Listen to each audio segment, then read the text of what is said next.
Welcome to all of you.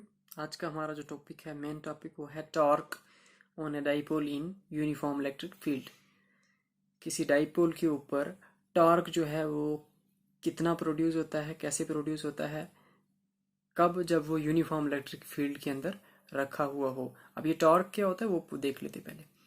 ये असल में एक फोर्स होती है, torque, a force that tends to cause rotation. वो वाली फोर्स जो किसी चीज को रोटेट करवाती है। जैसे मैं इसको पकड़ के ना इसको ऐसे रोटेट कर रहा हूँ, ठीक है नहीं, तो अगर ये इसकी सेंट्रल एक्सिस यहाँ से किसी चीज पेन की यहाँ से इसको पिरस करके मैं इसको यहाँ पर रख दूँ, तो एक फोर्स में इधर लगाऊंगा, एक इधर लगाऊंगा, तो ये सेंट्रली अगर यहाँ से अटैच्ड होगी, इसमें नीचे कोई चीज लगी हुई होगी, तो ये रोटेट करता रहेगा। ठीक है, तो इसी को टॉर्क बोला जाता है। टॉर्क मतलब रोटेशन किसी चीज की होना, उसको आप टॉर्क बोलते हो। ठीक है, तो अब जो ये डाइपोल है इसकी रोटेशन कैसे होती है और इसके अंदर टॉर्क कब ज़्यादा होगा कब कम होगा, वो देखते हैं जब वो किसी यूनिफॉर्म इलेक्ट्रिक फील्ड के अंदर रखा हुआ है। Consider an electric dipole. एक इलेक्ट्रिक डाइपोल कंसिडर करो, कंसिस्टिंग ऑफ टू चार्जेस, जिसके अंदर दो चार्ज हो, माइनस क्यू और plus Q, separated by A distance 2a। एक डाइपोल ले लो आप, जिसके अंदर दो चार्जेस हैं, माइनस क्यू और प्लस क्यू, और जिनके बीच का डिस्टेंस जो फासला जो है 2a है। जैसे ये ले लिया हमने, ये माइनस क्यू और ये प्लस क्यू, दोनों के बीच का जो फासला है वो सपोज 2a है। ठीक है, देन डाइपोल मोमेंट किसके बराबर होगा? डाइपोल मोमेंट हम पीछे पढ़ चुके हैं, वो होता है चार्ज इनटू वेक्टर डिस्टेंस। अब चूंकि यहाँ पे हम इसको स्केलर फॉर्म में लिख रहे हैं तो इसको वेक्टर नहीं डालेंगे यहाँ, ठीक है नहीं। P is equal to Q into 2a। पीछे वाला जो टॉपिक था लास्ट के ऊपर, आपने वहां भी इसको स्केलर फॉर्म में ही लिखा था। किसको? डाइपोल मोमेंट जो है P को लास्ट पे स्केलर फॉर्म में लिखा था, तो ये स्केलर फॉर्म में लिख रहे हैं, P is equal to Q into 2a। ठीक है, तो ये होगी हमारी डाइपोल। मतलब ये तो पहले से हम पढ़ चुके हैं कि डाइपोल, इतना तो हमें पता है। अब इसको इस इलेक्ट्रिक फील्ड के अंदर रखा हुआ है। ये जो लाइन जा रही है ना, यहाँ से इलेक्ट्रिक फील्ड लाइंस जो है आ रही हैं, इस पर लग रही हैं। ठीक है, let the dipole be placed in a uniform electric field. Suppose ये जो डाइपोल है ये यूनिफॉर्म इलेक्ट्रिक फील्ड के अंदर रखा गया है। मतलब ये डाइपोल था हमारा, हमने इसको इस फील्ड के अंदर रख दिया। ठीक है, such that it makes an angle theta with the direction of the field intensity E। Suppose ये इलेक्ट्रिक फील्ड इंटेंसिटी के साथ ये जो लाइंस जा रही हैं वो थीटा एंगल बना रही हैं। अब चूंकि आपको पहले पता है कि इलेक्ट्रिक फील्ड लाइंस जो है परपेंडिकुलर जाती हैं, ठीक है नहीं, मतलब अगर ये आ रही है तो इसी तरह से, मतलब वो कर्व में नहीं आ जाएगी। ठीक है नहीं, तो ये परपेंडिकुलर आ रही है, यहाँ अगर थीटा बन रहा है, मतलब ये जो है ना डाइपोल हमारा, ये इस डाइपोल के साथ ये लाइन जो इलेक्ट्रिक फील्ड लाइन आ रही है ये थीटा एंगल बना रही है। अगर यहाँ थीटा बन रहा है तो यहाँ से भी एक जा रही है, तो ये भी क्या होगी? थीटा होगी। ठीक है नहीं, तो with the direction of field intensity E, electric field intensity ई, मतलब ये जो इलेक्ट्रिक फील्ड इंटेंसिटी ई है उसके साथ जो है थीटा एंगल बना रही है, ये जो बताया आपको, ये वाला और ये वाला। ठीक है, अब सपोज ये जो माइनस क्यू है जिस जगह पे, उसका नाम ए है पॉइंट का, और दूसरी का नाम जहां पे प्लस क्यू है उसका नाम बी है, याद रखें आप। ठीक है, अगर माइनस क्यू से मैं एक परपेंडिकुलर ड्रॉप कर लूँ नीचे, तो वो आके ये इस वाली लाइन पे पड़ेगा। माइनस क्यू को थोड़ा एक्सटेंड किया आगे, तो यहाँ सपोज पॉइंट है सी। ठीक है, ये आपकी राइट ट्रायंगल बन गई सपोज। ठीक है, याद रखेंगे आप, ये जिसमें ये एंगल थीटा है, ये 90 डिग्री का है, और मतलब जो आपकी ट्रायंगल कौन सी आ गई? ए सी और बी। ठीक है, ए सी बी, जिसके अंदर सी जो है 90 डिग्री का है। ठीक है, ये परपेंडिकुलर ड्रॉप किया हमने। अच्छा, then force on charge plus Q. अब प्लस क्यू के ऊपर फोर्स क्या लग रही होगी? जो कि इलेक्ट्रिक फील्ड इंटेंसिटी ना, मतलब फील्ड लाइंस आके यहाँ से आ रही हैं, आ रही हैं, आ रही हैं, इसके ऊपर टकरा रही हैं। ठीक है, मतलब ये हमने डाइपोल रखा बीच में, तो ये लग रही है इसके ऊपर। अब वो जो फोर्स लग रही होगी, तो मतलब इलेक्ट्रिक फील्ड इसके ऊपर फोर्स लगा रहा होगा, वो फोर्स कैसी होगी? वो फोर्स होगी क्यू ई के बराबर। प्लस के ऊपर क्यू ई क्यू होगी। जरा एक चीज देखें आप कि जब मैंने आपको पढ़ाया था क्या चीज, आपको बताया था कि इलेक्ट्रिक फील्ड इंटेंसिटी किसके बराबर होता है, वो होता है E is equal to F upon Q naught. यही था ना जी, एफ अपॉन क्यू नॉट था ना। जब हम इलेक्ट्रिक फील्ड इंटेंसिटी, पीछे आप जो डेफिनेशन पढ़ी हुई है जरा उसको चेक कर लें आप। इलेक्ट्रिक फील्ड इंटेंसिटी को अगर आप चेक करेंगे तो वो एफ अपॉन क्यू नॉट है ना, ठीक है। अब यहां से हम अगर क्यू नॉट को इधर ले आए, सपोज क्यू नॉट मीन्स कोई भी चार्ज आपका, ठीक है नहीं, हम इधर ले गए तो क्या बन जाएगा, क्यू नॉट और एफ बन जाएगा ना। मतलब एफ आपका सपोज ये वेक्टर, एफ तो वेक्टर में ही होता है, ठीक है, स्केलर में भी हो सकता है, मतलब वेक्टर में हो तो ऐसे होगा। क्या बन गया, एफ आ गया हमारा ई नॉट क्यू, या इसको ऐसे लिख सकते हैं F is equal to Q naught और ई। मतलब अगर आप फोर्स निकालना चाहते तो फोर्स किसका प्रोडक्ट आएगा, चार्ज और इलेक्ट्रिक फील्ड का। तो वही यहां पे भी किया, कहां पे, कि फोर्स जो है प्लस क्यू चार्ज के ऊपर क्या लग रही होगी, क्यू और ई। याद रखिए, जिसको ये चीज समझ में नहीं आ रही वो इस चीज को देख ले, किसको, इसको, कि ई जो है हमने पीछे निकाल के आ रहे हैं कि इलेक्ट्रिक फील्ड इंटेंसिटी जो है किसके बराबर होता है, एफ अपॉन क्यू नॉट, ठीक है। लास्ट पे जो उसकी डेफिनेशन के लास्ट पे हम उसको मैथमेटिकल वैल्यू निकाली थी, मैथमेटिकली उसको ऐसे दिया जाता है। अब यहाँ से अगर हम एफ को निकालेंगे तो क्या, क्यू नॉट इधर आ जाएगा ना, मतलब चार्ज और इलेक्ट्रिक फील्ड को अगर मल्टीप्लाई कर लेंगे तो आपको फोर्स मिल जाएगी। तो वही चार्ज यहाँ पे प्लस क्यू था तो प्लस क्यू इंटू ई, ठीक है, समझ में आ रही। अच्छा, नेक्स्ट है कि दूसरे पे फोर्स ऑन माइनस क्यू वाले चार्ज पे वो कितनी होगी, चार्ज इंटू दिस थिंग, ठीक है। चार्ज हमारा माइनस क्यू है और ये, अच्छा अब आप देखें कि देखो अब ये वाला इस तरफ क्यों डायरेक्ट हो रहा है, चूंकि इलेक्ट्रिक फील्ड लाइन्स जो होती हैं उसमें यूं कहा जाता है कि पॉजिटिव चार्ज जो है उस वो यूनिट पॉजिटिव चार्ज जो है वो पाथ जो ट्रेस करता है उसी को ही क्या बोलते हैं हम, इलेक्ट्रिक फील्ड लाइन बोलते हैं। अब ये वाला चार्ज कौन सा है, पॉजिटिव है, तो जब वो इसके करीब आएंगे तो वो इसको इधर दबाएंगे, मतलब डायरेक्शन उसकी ये होगी, जो फोर्स की डायरेक्शन होगी वो ये होगी। और यहां से जो डायरेक्शन होगी वो इस तरफ क्यों है डायरेक्टेड, क्योंकि ये नेगेटिव चार्ज है और ये उसकी तरफ अट्रैक्ट होगा, ठीक है नहीं, बात समझ में आई। मतलब ये इस तरफ पुश होगा, इस तरफ, और ये इस तरफ, ठीक है नहीं, तो एक टॉर्क सा बनेगा, मतलब ये ऐसे की तरफ मुड़ना शुरू हो जाएगी ऐसे, ठीक है, सेंट्रली ऐसे ही, तो ये ऐसे मुड़ेगी तो एक रोटेशन सी दिखेगी, ठीक है नहीं, इसीलिए इसको टॉर्क नाम दिया गया। अच्छा, these forces being equal unlike and parallel, ये वाली फोर्सेस जो हैं इक्वल भी हैं, अनलाइक भी हैं और पैरेलल भी हैं, ठीक है ना, पैरेलल भी है ना, ये देखो इस मतलब डिस्टेंस इंटरस्पेसिंग इनकी सेम है, ठीक है नहीं, इसकी और इसकी तीनों को देखो, मतलब ये पैरेलल है, ये कभी भी इंटरसेक्ट नहीं करेंगे, ये वाली लाइन, ये वाली लाइन और ये वाली लाइन कभी भी तीनों इंटरसेक्ट नहीं करेंगी। इक्वल भी है फोर्स है, पॉजिटिव है ये और ये नेगेटिव, जितनी ये नेगेटिव उतनी ही पॉजिटिव है, ठीक है, इक्वल भी है। और अनलाइक भी है, ये नेगेटिव वाली वो पॉजिटिव और पैरेलल भी है, ठीक है नहीं। फॉर्म है कपल, एक कपल बना लेंगे। अब कपल कैसे बना लेंगे, जोड़ा बना लेंगे, एक फोर्स इधर दबा रही है एक इधर दबा रही है, ठीक है, विच रोटेट्स द डाइपोल, जो क्या कर लेगा, डाइपोल को रोटेट करेगा, tending to align in the direction of field.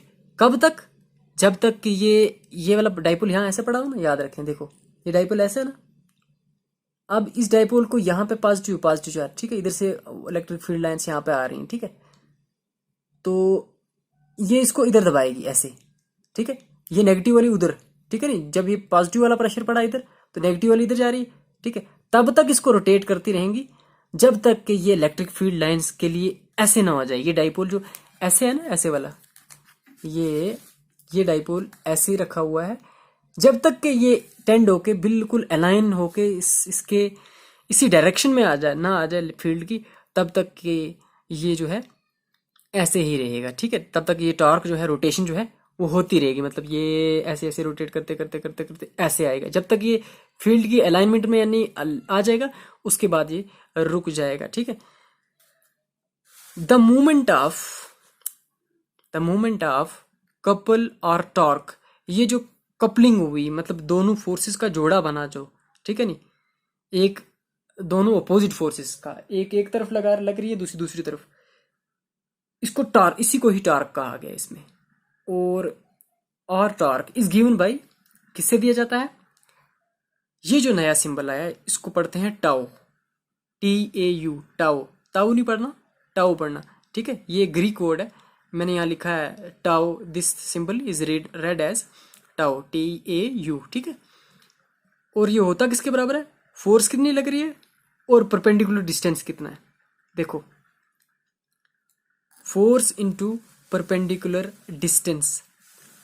अब अगर आप यहाँ पे देखो तो हम पॉजिटिव फोर्स अगर ले लें, फोर्स कौन सी हमारी, क्यू ही याद रखेंगे। ठीक है, और परपेंडिकुलर डिस्टेंस कितना है जी, मतलब इन दोनों के बीच का परपेंडिकुलर डिस्टेंस कितना है, प्लस क्यू से माइनस क्यू तक हमने प्लस क्यू से ड्रॉप किया ना परपेंडिकुलर, यू आया BC। ठीक है नी, मतलब फोर्स आ गई F। ठीक है, tau is force into perpendicular distance, force का F आ गया और परपेंडिकुलर डिस्टेंस आ गया आपका B से C। ठीक है, F हमारे पास क्यू ही लिखा, क्यू ही। अब ये जो BC है, BC क्या निकलेगा, देखो अगर आपके पास यहाँ पे एंगल थीटा है, ठीक है, ये एंगल 90 डिग्री है, अगर आप साइन थीटा निकालोगे तो क्या होगा, साइन थीटा वो होगा perpendicular upon hypotenuse, perpendicular upon, मतलब अगर यहाँ पे थीटा तो ये परपेंडिकुलर और ये बेस और ये हाइपोटेन्यूज। ठीक है नी, तो साइन थीटा किसके बराबर होगा, perpendicular upon hypotenuse, P upon H, मतलब ट्राइंगल ABC के अंदर क्या हो जाएगा, BC अपॉन AB जो है वो साइन थीटा बन जाएगा, BC अपॉन AB जो है साइन थीटा बनेगा। कैसे बनेगा, देखो BC आपका क्या, परपेंडिकुलर अपॉन AB क्या है आपका हाइपोटेन्यूज, तो P अपॉन H क्या होता है, साइन, तो साइन कौन से वाला, यहाँ पे एंगल कौन सा है, थीटा, तो थीटा ले लिया। ठीक है नी, BC वही लिखा है यहाँ पे, BC upon AB is equal to sine theta. ठीक है, अच्छा, या अगर मैं यहाँ से BC की वैल्यू निकालनी तो BC यहीं पे रखा, AB पार चला गया, तो वहां जाने के बाद क्या हुआ, AB साइन थीटा बन गया। अब BC का तो BC है, ठीक है, AB देखो कितना, A से लेकर B तक कितना है जी, ये पूरा डिस्टेंस कितना है, माइनस क्यू से प्लस क्यू तक कितना है, 2A है, तो लिखा 2A आगे साइन थीटा। ठीक है, तो F की जगह हमने क्या रिप्लेस किया जी, F की जगह हमने QE रिप्लेस किया। ठीक है, और BC की जगह 2A साइन थीटा। ठीक है, ये 2A साइन थीटा पता चला ना कैसे आया। ठीक है, ये मैथमेटिक्स 10th का मैथमेटिक्स है जहाँ से ये चीज़ आपने लाई है। तो ये था आपका टॉर्क यहाँ तक। अब इसको फर्दर थोड़ा सिंप्लीफाई करते हैं। तो आपको पता है Q इंटू 2A जो है वो किसके बराबर होता है, वो P के बराबर होता है, नहीं होता है, Q into 2A, Q into 2A जो है वो किसके बराबर होता है, डाइपोल मोमेंट जिसे हम कहते हैं वो P के बराबर होता है। ठीक है नी, तो वही हम आगे देखेंगे नेक्स्ट के, ये tau is equal to PE sine theta. अब ये PE कहाँ से आया, P आया Q और 2A की जगह। ठीक है नी, P किसकी जगह आया, Q और 2A की जगह। तो यहाँ पे हम लिख लेते हैं because P is equal to Q into 2A। ठीक है नी, ये उसकी भी जगह पे हम लिख रहे हैं, P जो है वो किसकी जगह पे आया, Q इंटू 2A की जगह। ठीक है, अच्छा, अब इस चीज को, अब ये पूरी स्केलर फॉर्म में है, tau is equal to PE sine of theta. ठीक, अगर आप देखो तो ये फॉर्म कैसी बन रही है, अगर आपके पास लिखा हो A is equal to BC sine theta, तो आप इसको वेक्टर फॉर्म में चेंज करो तो क्या बनेगा, A vector is equal to B cross C vector, B vector cross C vector. तो वो यहाँ पे भी किया, tau vector is equal to P into E vector. ये इसको ही वेक्टर फॉर्म में लिखा है, ठीक है, ये पी ई साइन थीटा को। बात समझ में आई? अच्छा, नेक्स्ट है, अब इसकी डायरेक्शन क्या होगी, ये जो टॉर्क होगा इसकी डायरेक्शन क्या होगी। The direction of the torque tau is perpendicular to both P and E. ये जो डायरेक्शन होगी किसकी, टॉर्क की, वो परपेंडिकुलर होगी किसके, इलेक्ट्रिक फील्ड और डाइपोल मोमेंट की। इलेक्ट्रिक फील्ड और डाइपोल मोमेंट दोनों के परपेंडिकुलर होगी, ठीक है, ये डायरेक्शन होगी इसकी। Further, as the force on two charges of the dipole are equal and opposite, therefore the net force on the dipole is zero। क्योंकि दोनों फोर्सेस जो हैं डाइपोल के ऊपर जो लग रही हैं इक्वल और अपोजिट है, इसलिए ये कहा जाएगा कि नेट फोर्स जो है डाइपोल के ऊपर जो है वो जीरो है, ठीक है। एक तरफ से माइनस प्लस का क्यू एफ जो क्यू ई लग रहा है और दूसरी तरफ से माइनस के क्यू ई लग रहा है, तो मतलब कि नेट फोर्स उसके ऊपर जो है वो जीरो है, ठीक है। अब स्पेशल केसेस हैं कि जब डाइपोल की अलाइनमेंट जो है हम अगर अलग अलग कर लें तो डाइपोल तब क्या क्या मतलब जो है टॉर्क जो है कितना होगा। सबसे पहले देखते हैं, one dipole is held in the direction of E. जब डाइपोल को इसी इलेक्ट्रिक फील्ड की डायरेक्शन में अलाइन कर लें, हम खुद से ही वैसा रखें, मतलब कि थीटा को जीरो कर लें। वो जो थीटा आपने देखा ना, और जहां से जो परपेंडिकुलर डिस्टेंस आपने सॉरी परपेंडिकुलर डिस्टेंस नहीं बल्कि जो डिस्टेंस इलेक्ट्रिक फील्ड लाइंस और डाइपोल के बीच में है, ठीक है नहीं, जो एंगल इलेक्ट्रिक फील्ड लाइंस के और डाइपोल के बीच में एंगल बन रहा है, अगर वो जीरो हो जाए तो क्या होगा, मतलब माइनस क्यू और प्लस क्यू ऐसे है, जो ये रखा हो ना ये डाइपोल ऐसा हो जाए। अब इनके बीच में क्या है, मतलब जो एंगल है वो कितना है, 0 डिग्री है। जैसे ये है वैसे ही इलेक्ट्रिक फील्ड लाइन जा रही है, वैसे ही इलेक्ट्रिक ये जो है डाइपोल जो है वैसे ही रखा हुआ है। थीटा अगर जीरो हो जाएगा तो ये इक्वेशन क्या बनेगी हमारी, हमें जो जो उसकी स्केलर फॉर्म निकाली वो है tau is equal to P sine theta, ठीक है नहीं, टाउ का tau is equal to P E sine of 0 degree. Sine zero कितना होता है, जीरो होता है, तो बाकी टोटल टर्म होगी पूरी कितना होगी, जीरो। इसका मतलब टोटल जब ऐसा केस होगा कि वो आप यानी उसी तरह से अलाइन कर दोगे तो आपका टॉर्क जो है जीरो दिखेगा दिखेगा आपको, ठीक है। तो in this case torque acting on dipole is zero and the dipole is said to be in stable या इक्विलिब्रियम, ठीक है। तो इस केस के अंदर जो है वो जो टॉर्क है इसके ऊपर कोई भी टॉर्क जो है वो नहीं होगा, मतलब कोई भी रोटेशन नहीं होगी, और जो है उससे जीरो माना जाएगा। और जो आपका ये डाइपोल है ये स्टेबल जो है माना जाएगा, मतलब इक्विलिब्रियम में माना जाएगा, ठीक है नहीं। अच्छा, जब देखो अभी जो हमने देखा वो यहाँ पे था माइनस क्यू और वो है प्लस क्यू इस तरफ, ये तो इसकी सीधी डायरेक्शन है, माइनस क्यू पहले और प्लस क्यू बाद में, ठीक है। ये है आपकी कौन सी डायरेक्शन कि जिसमें आपने सीधा अपना डाइपोल रखा हुआ है। अब अगर आप उसको 180 डिग्री पे कर दें, 180 डिग्री का मतलब क्या हो गया कि जब आपको डायरेक्शन उसकी अपोजिट कर लें, किसकी, डाइपोल की। अब डायरेक्शन अपोजिट कर दी तो क्या होगा, प्लस क्यू इधर आ गया माइनस क्यू इधर आ गया, ठीक है, सिर्फ डायरेक्शन अपोजिट कर दी उसने। तो तब आपका थीटा कितना बन गया, 180 डिग्री बन गया, ठीक है जी। थीटा आपका 180 डिग्री बना, तो तब क्या होगा, टाउ आ जाएगा P E sine of theta, वो तो पहले से पता हमें, पी साइन थीटा की जगह 180 और पी ई इंटू जीरो, ये भी टाउ जो है जीरो आ जाएगा। इस केस के अंदर भी क्या होगा, मतलब कि जब आपका डाइपोल जो है अपोजिट रखा जाए किसकी डायरेक्शन में, इलेक्ट्रिक फील्ड लाइंस की डायरेक्शन के अंदर, यूनिफॉर्म इलेक्ट्रिक फील्ड के अंदर, तो आपका तब भी जो है टॉर्क जो है बिल्कुल भी प्रोड्यूस नहीं होगा और वो जीरो आएगा। थर्ड केस जो है वो ये है कि जब आपका when the dipole is held perpendicular to the direction of electric field यानी ई, थीटा तब कितना होगा, 90। देखो तब थीटा 90 कैसे होगा, फिगर आगे बनी है उस पर देखते हैं।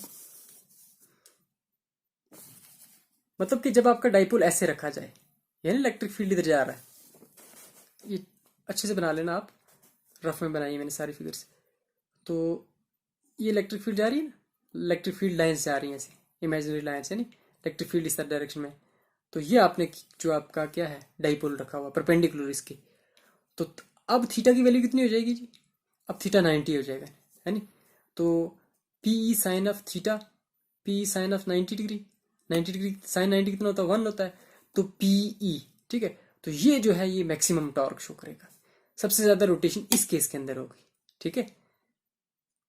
तो दस इन this case maximum torque acts on the dipole.